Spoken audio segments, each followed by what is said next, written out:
ಇದ್ರೆ ನೆಮ್ಮದಿಯಾಗಿರ್ಬೇಕು ಅಂದ್ರೆ ನಮ್ಮ ಬಾಯ್ತು ಅಂತ ಇವತ್ತು ಆಡಿಯೋ ಮಾಡೋರೆ. ಆಡಿಯೋ ಟೈಮಲ್ಲಿ ನೀವು ತಗೊಂಬಂದೆ ಸುದ್ದಿ ಏನಿರ್ತಾರಂದ್ರೆ ಅಭಿಮಾನಿಗಳು ಅಂತ ಯಾವುದೇ ಕಾರಣ ಖುಷಿ ಪಡೋ ವಿಷಯ ಅಲ್ಲ. ಓಕೆನಾ? ನಮ್ಗೆ ಹೈಕೋರ್ಟಿಂದ ಏನ್ ಬಂದಿದೆ, ಕಾನೂನು ಮುಂದೆ ಯಾರು ದೊಡ್ಡವರಲ್ಲ ಸರ್. ಕಾನೂನಿನ ನಾವು ಗೌರವ ಕೊಡ್ತೀವಿ, ಪ್ರತಿಯೊಂದು ಮಾತಾಡ್ತೀವಿ. ಸರಿನಾ? ಮಾಡ್ಕೋ, ನೀವು ಮಾತಿದ್ರೆ ಬರೀ ಡಿಬಾಸ್ ಇದ್ರೆ ಎತ್ತೀರಾ. ಯಾಕೆ ಕರ್ನಾಟಕದಿಂದ ಮರ್ಡರ್ ಆಗಿಲ್ವಾ? ದಿನಕ್ಕೊಂದೊಂದು ಕೊಲೆ ಆಗ್ತಿದೆ ಸುಮ್ಮನೆ, ದಿನಕ್ಕೊಂದೊಂದು ಕೊಲೆ ಆಗ್ತಿದೆ.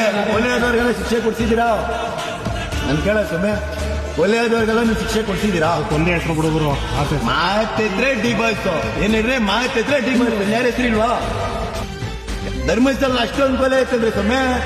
ಮೊನ್ನೆ ಅವನ್ಯಾರ ಯೂಟ್ಯೂಬರ್ ಮೇಲೆ ಅಲ್ಲೇ ಮಾಡಿದ್ರು, ಅವೆಲ್ಲ ಏನ್ ಕೇಳಲ್ವ ನೀವು? ಅದೆಲ್ಲ ನಿಮಗೆ ಬೇಕಾಗೇ ಇಲ್ಲ. ನಿಮ್ಗೇನು ಇವತ್ತು ಹಬ್ಬದ ಟೈಮ್ ಬಂತು, ನಾಳೆ ಇಂಡಿಪೆಂಡೆಂಟ್ ಡೇ, ಒಳ್ಳೆ ಬಿರಿಯಾನಿ ತಿನ್ನೋಣ ಅಂತ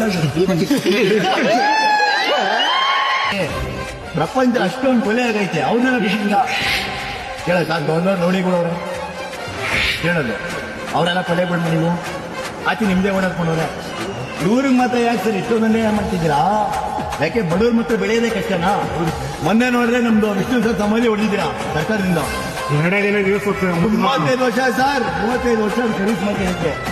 ವ್ಯಕ್ತಿ ಬದುಕಿದಾಗೂ ನೆಮ್ಮದಿಯಾಗಿರಕ್ಕಿಲ್ಲ, ಸತ್ತಾಗೂ ಈ ತರ ಮಾಡಿದ್ರೆ ಸರಿನಾ? ಇನ್ನು ಎಚ್ಚರಿಕೆ ತರ ಮಾಡ್ತೀರಾ ಸರ್? ಇವ್ರ ಹೆಸರಿಗೆ ಮಾತ್ರ ಈ ತರ ಮಾಡ್ತೀರಾ ಸರ್?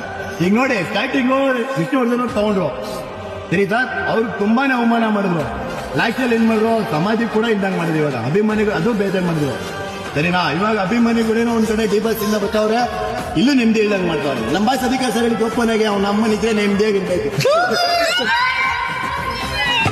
ಮಾತಿನಲ್ಲೇ ಚಾಟಿ ಯಾತೋಳೆ ಇವನ ಲಾಟಿ, ಕಣ್ಣೋಟವೇನೆ ಈಟಿ ಈಶ್ವರ್, ಸೊಕ್ಕಿದೋರ್ಗೆ ಚೀಟಿ ಎತ್ತಾಕುತ್ತಾನೆ ಬೋಟಿ, ಯಾರಿಲ್ಲ ಇವನ ಸಾಟಿ ಈಶ್ವರ್.